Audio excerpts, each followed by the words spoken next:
Welcome to this explainer. Today, we're doing a little microscopic CSI, turning a pretty dense pathology paper into a cellular detective story.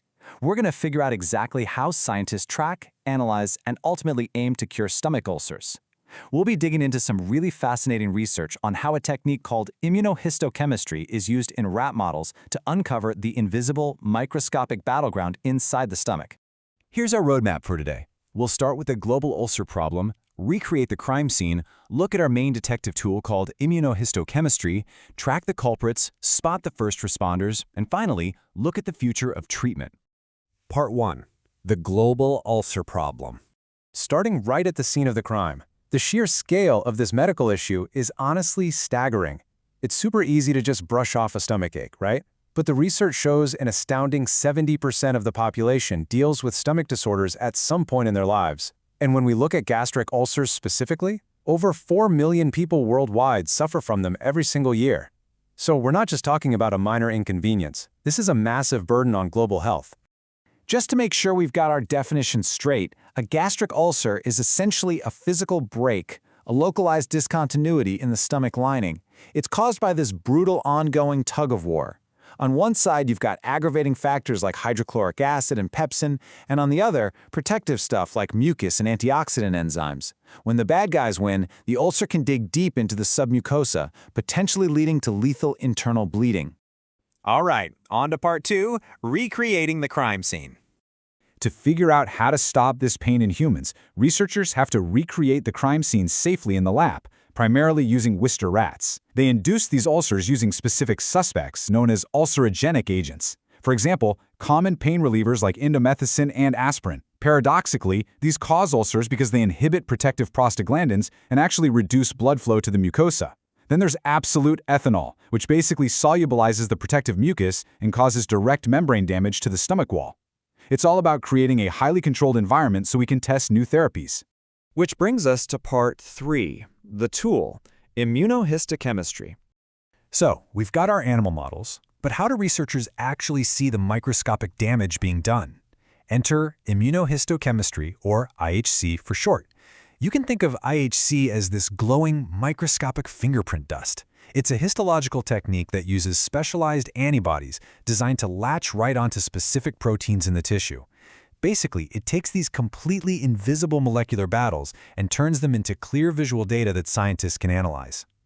And that makes IHC the ultimate bridge. It helps diagnostic pathologists connect the dots between basic molecular biology and applied clinical medicine, letting them see the exact underlying molecular mechanisms that drive erosive gastritis.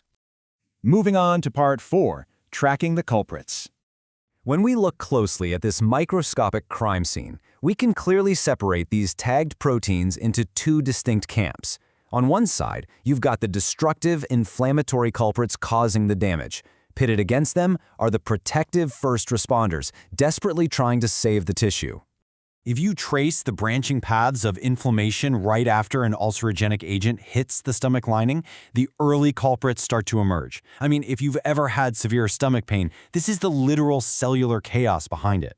We see COX-2 acting as an early inflammatory mediator. Further down the chain, you hit markers like caspase-3. That's an enzyme activated to trigger actual cell death, breaking down the stomach's mucosal barrier. And these bad guys are highly coordinated. Destructive culprits like TNF-alpha rush in and recruit inflammatory immune cells to the injury site, which suppresses blood flow and delays healing. Meanwhile, you've got iNOS, an enzyme that doesn't even exist in the stomach under normal conditions, generating massive amounts of nitric oxide. This just floods the tissue with severe oxidative stress, making the injury way worse. But hey, it's not all bad news. Part 5, spotting the first responders. The stomach certainly doesn't go down without a fight. These cellular first responders are nothing short of amazing, and IHC lets us watch them work. Take HSP70, for instance.